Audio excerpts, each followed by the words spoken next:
V.I. Lenin. Better, fewer, but better. Written on March 2nd, 1923. First published in Pravda number 49, March 4th, 1923. Source: Lenin's Collected Works, 2nd English edition, Progress Publishers, Moscow, 1965, volume 33, pages 487 to 502. Better, fewer, but better. In the matter of improving our state apparatus, the Workers and Peasants Inspection should not, in my opinion, either strive after quantity or hurry. We have so far been able to devote so little thought and attention to the efficiency of our state apparatus that it would now be quite legitimate if we took special care to secure its thorough organization and concentrated in the Workers and Peasants Inspection a staff of workers really abreast of the times. That is, not inferior to the best West European standards. For a socialist republic, this condition is, of course, too modest, but our experience of the first 5 years has fairly crammed our heads with mistrust and skepticism. These qualities assert themselves involuntarily when, for example, we hear people dilating at too great length and too flippantly on quote-unquote proletarian culture. For a start, we should be glad to dispense with the crude types of pre-bourgeois culture, that is, bureaucratic culture or serf culture, etc. In matters of culture, haste and sweeping measures are most harmful. Many of our young writers and communists should get this well into their heads. Thus, in the matter of our state apparatus, we should now draw the conclusion from our past experience that it would be better to proceed more slowly. Our state apparatus is so deplorable, not to say wretched, that we must first think very carefully how to combat its defects, bearing in mind that these defects are rooted in the past, which, although it has been overthrown, has not yet been overcome, has not yet reached the stage of a culture that has receded into the distant past.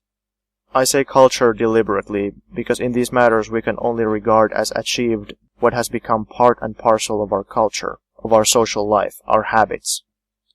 We might say that the good in our social system has not been properly studied, understood, and taken to heart. It has been hastily grasped at. It has not been verified or tested, corroborated by experience, and not made durable, etc. Of course, it could not be otherwise in a revolutionary epoch, when development proceeds at such breakneck speed that in matter of 5 years we have passed from Tsarism to the Soviet system. It is time we did something about it. We must show sound skepticism for too rapid progress, for boastfulness, etc. We must give thought to testing the steps forward we proclaim every hour, take every minute, and then prove every second that they are flimsy, superficial, and misunderstood. The most harmful thing here would be haste.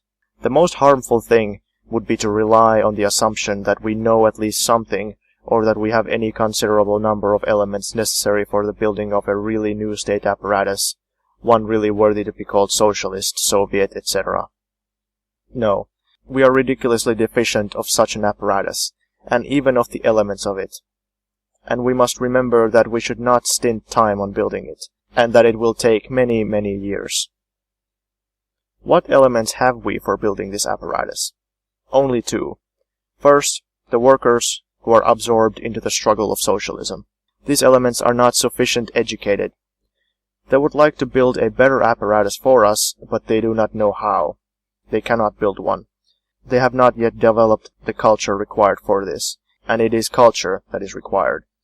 Nothing will be achieved in this by doing things in a rush, by assault, by whim or vigor, or in general by any of the best human qualities.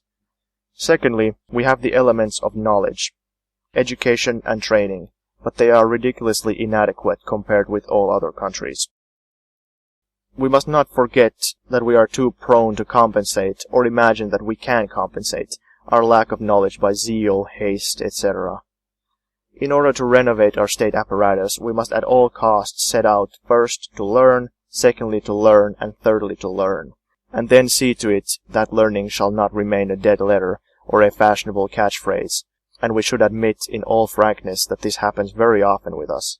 That learning shall really become part of our very being, that it shall actually and fully become a constituent element of our social life. In short, we must not make the demands that were made by bourgeois Western Europe, but demands that are fit and proper for a country which has set out to develop into a socialist country. The conclusion to be drawn from the above are the following. We must make the Workers and Peasants Inspection a really exemplary institution, an instrument to improve our state apparatus. In order that it may attain the desired high level, we must follow the rule, measure your cloth 7 times before you cut. For this purpose, we must utilize the very best of what there is in our social system, and utilize it with the greatest caution, thoughtfulness, and knowledge, to build up the new People's Commissariat. For this purpose, the best elements that we have in our social system, such as, first, the advanced workers, and second, the really enlightened elements, for whom we can vouch that they will not take the word for the deed, and will not utter a single word that goes against their conscience, should not shrink from admitting any difficulty, and should not shrink from any struggle in order to achieve the object they have seriously set themselves. We have been bustling for 5 years trying to improve our state apparatus, but it has been mere bustle, which has proved useless in these 5 years, or even futile, or even harmful. This bustle created the impression that we were doing something, but in effect it was only clogging up our institutions and our brains. It is high time things were changed. We must follow the rule, better fewer but better. We must follow the rule, better get good human material in 2 or even 3 years, than work in haste without hope of getting any at all. I know that it will be hard to keep to this rule and apply it under our conditions. I know that the opposite rule will force its way through 1,000 loopholes.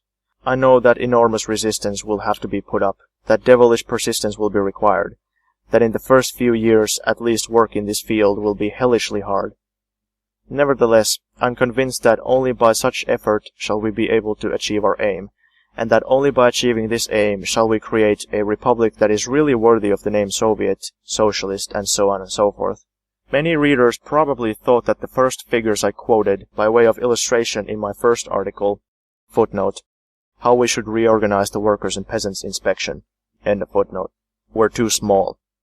I am sure that many calculations may be made to prove that they are, but I think that we must put one thing above all such and other calculations, that is, our desire to obtain really exemplary quality. I think that the time has at last come when we must work in real earnest to improve our state apparatus, and in this there can scarcely be anything more harmful than haste. That is why I would sound a strong warning against inflating the figures. In my opinion, we should, on the contrary, be especially sparing with figures in this matter. Let us say frankly that the People's Commissariat of Workers and Peasants Inspection does not at present enjoy the slightest authority. Everybody knows that no other institution are worse organized than those of our Workers and Peasants Inspection, and that under present conditions nothing can be expected from this People's Commissariat. We must have this firmly fixed in our minds if we really want to create within a few years an institution that will, first, be an exemplary institution, secondly, win everybody's absolute confidence, and thirdly, prove to all and sundry that we have really justified the work of such a highly placed institution as the Central Control Commission. In my opinion, we must immediately and irrevocably reject all general figures for the size of office staffs. We must select employees for the Workers and Peasants Inspection with particular care and only on the basis of the strictest test. Indeed, what is the use of establishing a People's Commissariat which carries on anyhow, which does not enjoy the slightest confidence, and whose word carries scarcely any weight? I think that our main object in launching the work of reconstruction that we now have in mind is to avoid all this. The workers whom we are enlisting as members of the Central Control Commission must be irreproachable communists, and I think that a great deal has yet to be done to teach them the methods and objects of their work. Furthermore, there must be a definite number of secretaries to assist in this work, who must be put to a triple test before they are appointed to their posts. Lastly, the officials whom, in exceptional cases, we shall accept directly as employees of the Workers and Peasants Inspection, must conform to the following requirements. First, they must be recommended by several communists. Second, they must pass a test for knowledge of our state apparatus. Third, they must pass a test in the fundamentals of the theory of our apparatus, in the fundamentals of management, office routine, etc. Fourth, they must work in such close harmony with the members of the Central Control Commission and with their own secretariat that we could vouch for the work of the whole apparatus. I know that these requirements are extraordinarily strict, and I'm very much afraid of the majority of the quote-unquote practical workers in the Workers and Peasants Inspection will say that these requirements are impracticable, or will scoff at them. But I ask any of the present chiefs of the Workers and Peasants Inspection, or anyone associated with that body, whether they can honestly tell me the practical purpose of a People's Commissariat like the Workers and Peasants Inspection. I think this question will help them recover their sense of proportion. Either it is not worthwhile having another of the numerous reorganizations that we have had of this hopeless affair, the Workers and Peasants Inspection, or we must really set to work, by slow, difficult and unusual methods, and by testing these methods over and over again, to create something really exemplary, something that will win the respect of all and sundry for its merits, and not only because its rank and title. If we do not arm ourselves with patience, if we do not devote several years to this task, we had better not tackle it at all. In my opinion, we ought to select a minimum number of the higher labor research institutes, etc., which we have baked so hastily, see whether they are organized properly and allow them to continue working, but only in a way that conforms to the high standard of modern science and gives us all its benefits. If we do that, it will not be utopian to hope that within a few years we shall have an institution that will be able to perform its functions, to work systematically and steadily on improving our state apparatus, an institution backed by the trust of the working class, of the Russian Communist Party, and the whole population of our republic. The spade work for this could begin at once. If the People's Commissariat of the Workers and Peasants Inspection accepted the present plan of reorganization, it could not take the preparatory steps and work methodically until the task is completed, without haste and not hesitating to alter what has already been done. Any half-learned solution would be extremely harmful in this matter. A measure for the size of the staff of the Workers and Peasants Inspection, based on any other consideration, would, in fact, be based on the old bureaucratic considerations, on old prejudices, on what has already been condemned, universally ridiculed, etc.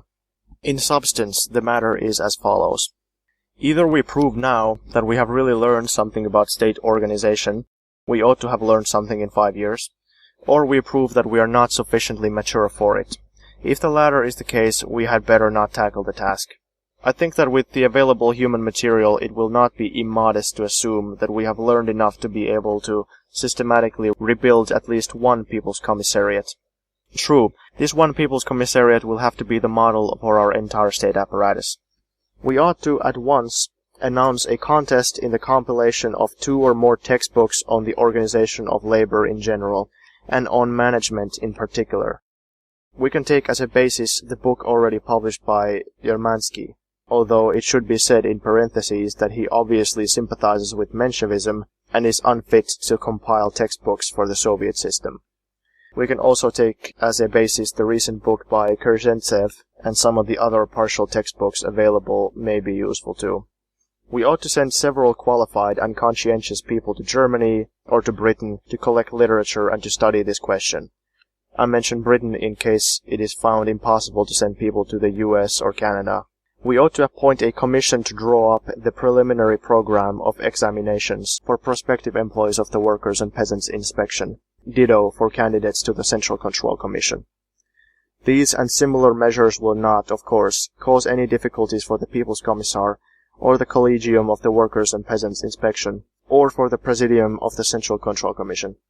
Simultaneously, a preparatory commission should be appointed to select candidates for membership of the Central Control Commission. I hope that we shall now be able to find more than enough candidates for this post among the experienced workers in all departments, as well as among the students of our Soviet higher schools. It would hardly be right to exclude one or another category beforehand. Probably reference will have to be given to a mixed composition for this institution, which should combine many qualities and dissimilar merits. Consequently, the task of drawing up the list of candidates will entail a considerable amount of work. For example, it would be least desirable for the staff of the new People's Commissariat to consist of the people of one type, only of officials, say, or for it to exclude people of the propagandist type, or people whose principal quality is sociability, or the ability to penetrate into circles that are not altogether customary for officials in this field, etc. I think I shall be able to express my idea best if I compare my plan with that of academic institutions. Under the guidance of their presidium, The members of the Central Control Commission should systematically examine all the paper and documents of the Political Bureau. Moreover, they should divide their time correctly between various jobs in investigating the routine in our institutions, form the very small and privately owned offices to the highest state institutions. And lastly, their function should include the study of theory, that is, the theory of organization of the work they intend to devote themselves to, and practical work under the guidance of other comrades or of teachers in the higher institutes for the organization of labor. I do not think, however, that they will be able to confine themselves to this sort of academic work. In addition, they will have to prepare themselves for working, which I would not hesitate to call training to catch, I will not say rogues, but something like that, and working out special ruses to screen their movements, their approach, etc. If such proposals were made in West European government institutions, they would rouse frightful resentment, a feeling of moral indignation, etc. But I trust that we have not become so bureaucratic as to be capable of that. The NEP has not yet succeeded in gaining such respect as to cause any of us to be shocked at the idea somebody may be caught. Our Soviet Republic is of such recent construction, and there are such heaps of old lumber still lying around, that it would hardly occur to anyone to be shocked at the idea that we should delve into them by means of ruses, by means of investigations, sometimes directed to rather remote sources or in a roundabout way. And even if it did occur to anyone to be shocked by this, we may be sure that such a person would make himself a laughingstock. Let us hope that our new Workers and Peasants Inspection will abandon what the French call pruderie, which we may call ridiculous primness or ridiculous swank, and which plays entirely into the hands of our Soviet and party bureaucracy. Let it be said in parentheses that we have bureaucrats in our party offices as well as in Soviet offices. When I said above that we must study and study hard in institutes for the higher organization of labor, etc., I did not by any means imply studying in the schoolroom way, nor did I confine myself to the idea of studying only in the schoolroom way. I hope that not a single genuine revolutionary will suspect me of refusing in this case to understand studies to include resorting to some semi-humorous trick, cunning device, piece of trickery, or something of that sort. I know that in the staid and earnest states of Western Europe, such an idea would horrify people, and that not a single decent official would even entertain it. I hope, however, that we have not yet become as bureaucratic as all that, and that in our midst the discussion of this idea will give rise to nothing more than amusement. Indeed, why not combine pleasure with utility? Why not resort to some humorous or semi-humorous trick to expose something ridiculous, something harmful, something semi-ridiculous, semi-harmful, etc.? It seems to me that our Workers and Peasants Inspection will gain a great deal if it undertakes to examine these ideas, and that the list of cases in which our Central Control Commission and its colleagues in the Workers and Peasants Inspection achieved a few of their most brilliant victories will be enriched by not a few exploits of our future Workers and Peasants Inspection and Central Control Commission members in places not quite mentionable in prim and state textbooks. How can a party institution be amalgamated with a Soviet institution? Is there not something improper in this suggestion?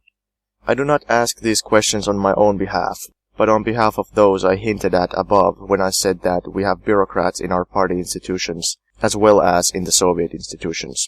But why indeed should we not amalgamate the two if this is in the interests of our work? Do we not all see that such an amalgamation has been very beneficial in the case of the People's Commissariat of Foreign Affairs, where it was brought about at the very beginning? Does not the Political Bureau discuss from the party point of view many questions both minor and important concerning the moves we should make in reply to the moves of foreign powers in order to forestall their, say, cunning, if we are not to use a less respectable term?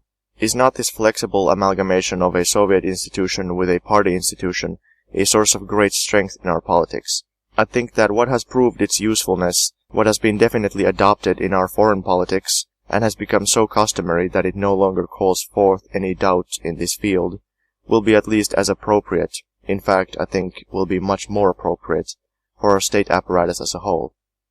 The functions of the Workers and Peasants Inspection cover our state apparatus as a whole, and its activities should affect all and every state institution without exception, local, central, commercial, purely administrative, educational, archival, theatrical, etc., in short, all without any exception.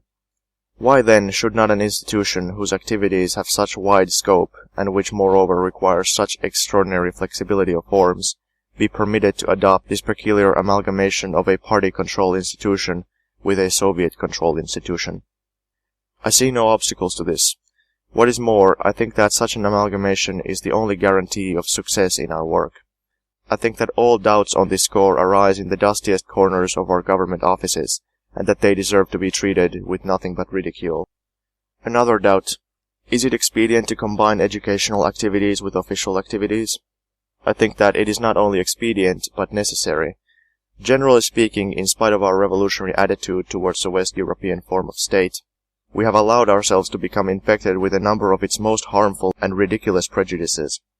To some extent, we have been deliberately infected with them by our dear bureaucrats, who counted on being able again and again to fish in the muddy waters of these prejudices.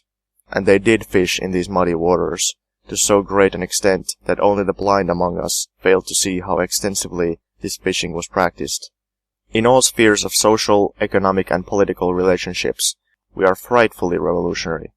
But as regards precedence, the observance of the forms and rites of office management, our revolutionariness often gives way to the mustiest routine.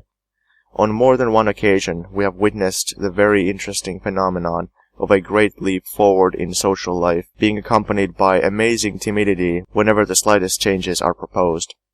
This is natural, for the boldest step forward was taken in a field which was long reserved for theoretical study, which was promoted mainly, and even almost exclusively, in theory.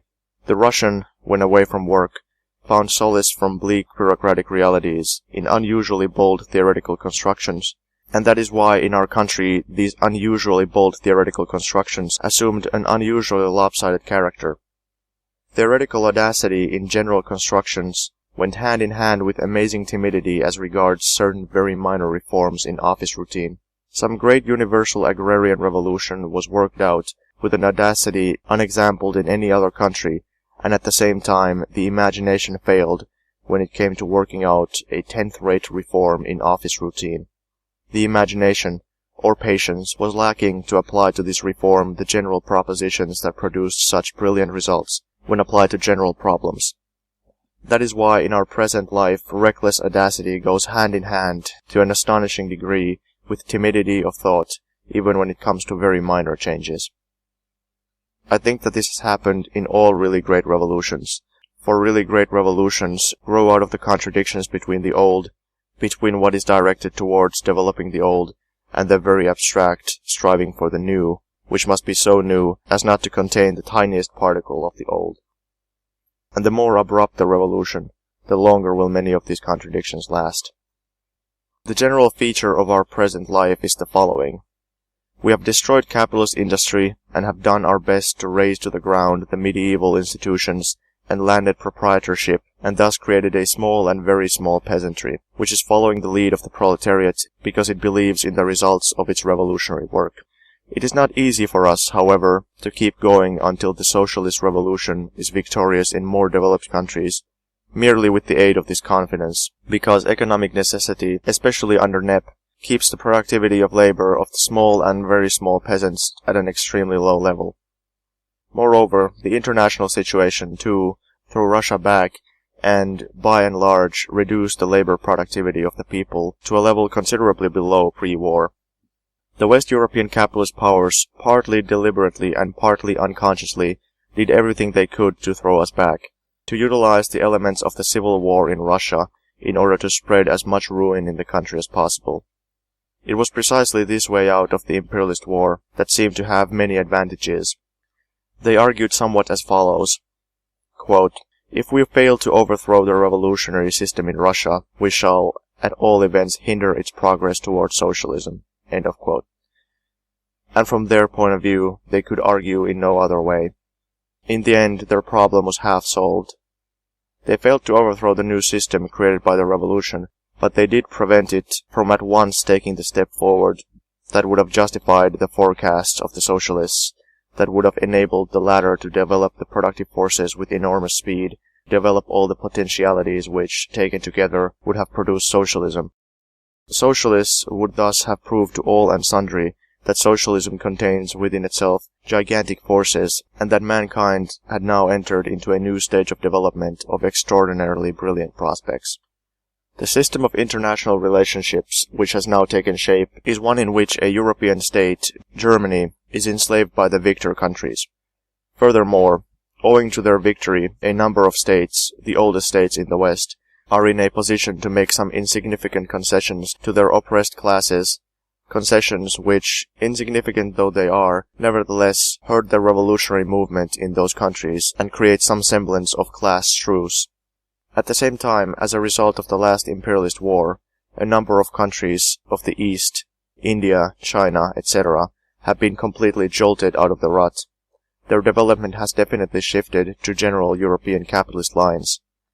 The general European ferment has begun to affect them, and it is now clear to the whole world that they have been drawn into a process of development that must lead to a crisis in the whole of world capitalism. Thus, at the present time, we are confronted with the question, shall we be able to hold on with our small and very small peasant production, and in our present state of ruin, until the West European capitalist countries consummate their development towards socialism? But they are consummating it not as we formerly expected. They're not consummating it through the gradual maturing of socialism, but through the exploitation of some countries by others, through the exploitation of the first of the countries vanquished in the imperialist war, combined with the exploitation of the whole of the East. On the other hand, precisely as a result of the first imperialist war, the East has been definitely drawn into the revolutionary movement, has been definitely drawn into the general maelstrom of the world revolutionary movement. What tactics does this situation prescribe to our country? Obviously the following. We must display extreme caution so as to preserve our workers' government and to retain our small and very small peasantry under its leadership and authority. We have the advantage that the whole world is now passing to a movement that must give rise to a world socialist revolution. But we are laboring under the disadvantage that the imperialists have succeeded in splitting the world into two camps, and this split is made more complicated by the fact that it is extremely difficult for Germany, which is really a land of advanced, cultured, capitalist development, to rise to her feet. All the capitalist powers of what is called the West are pecking at her and preventing her from rising. On the other hand, the entire East, with its hundreds of millions of exploited working people, reduced to the last degree of human suffering, has been forced into a position where its physical and material strength cannot possibly be compared with the physical, material, and military strength of any of the much smaller West European states. Can we save ourselves from the impending conflict with these imperialist countries? May we hope that the internal antagonisms and conflicts between the thriving imperialist countries of the East will give us a second respite as they did the first time, when the campaign of the West European counter-revolution in support of the Russian counter-revolution broke down, owing to the antagonisms in the camp of the counter-revolutionaries of the West and the East, and in the camp of the Eastern and Western exploiters, in the camp of Japan and the USA. I think the reply to this question should be that the issue depends upon too many factors, and that the outcome of the struggle as a whole can be forecast only because in the long run, capitalism itself is educating and training the vast majority of the population of the globe for the struggle. In the last analysis, the outcome of the struggle will be determined by the fact that Russia, India, China, etc. account for the overwhelming majority of the population of the globe, and during the past few years, it is this majority that has been drawn into the struggle for emancipation with extraordinary rapidity, so that in this respect there cannot be the slightest doubt what the final outcome of the world struggle will be. In this sense, the complete victory of socialism is fully and absolutely assured.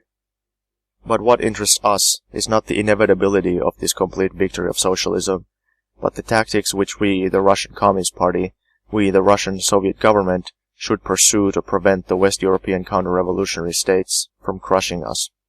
To ensure our existence until the next military conflict between the counter-revolutionary imperialist West and the revolutionary and nationalist East, between the most civilized countries of the world and the orientally backward countries, which, however, comprise the majority. This majority must become civilized. We, too, lack enough civilization to enable us to pass straight on to socialism, although we do have the political requisites for it. We should adopt the following tactics, or pursue the following policy, to save ourselves. We must strive to build up a state in which the workers retain leadership of the peasants, in which they retain the confidence of the peasants, and by exercising the greatest economy, remove every trace of extravagance from our social relations. We must reduce our state apparatus to the utmost degree of economy.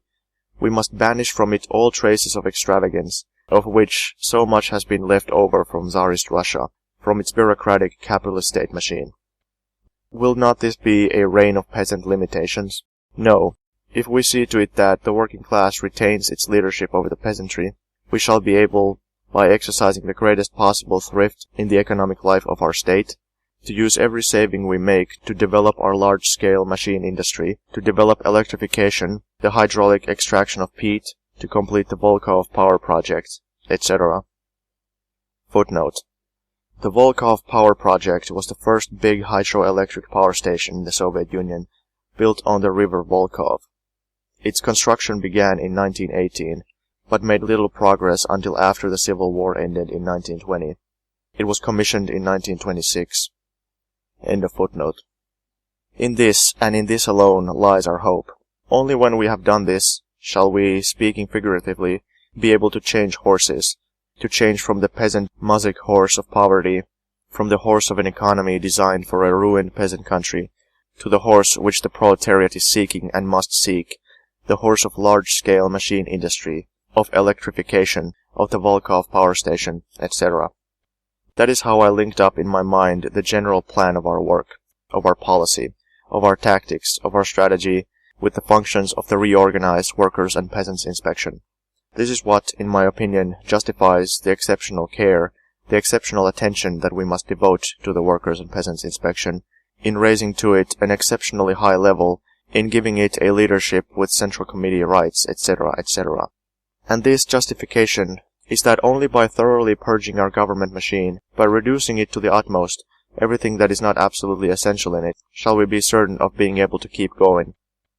Moreover, we shall be able to keep going not on the level of a small peasant country, not on the level of universal limitation, but on a level steadily advancing to large-scale machine industry. These are the lofty tasks that I dream of for our Workers and Peasants Inspection. That is why I am planning for it the amalgamation of the most authoritative party body with an ordinary People's Commissariat. March 2nd, 1923.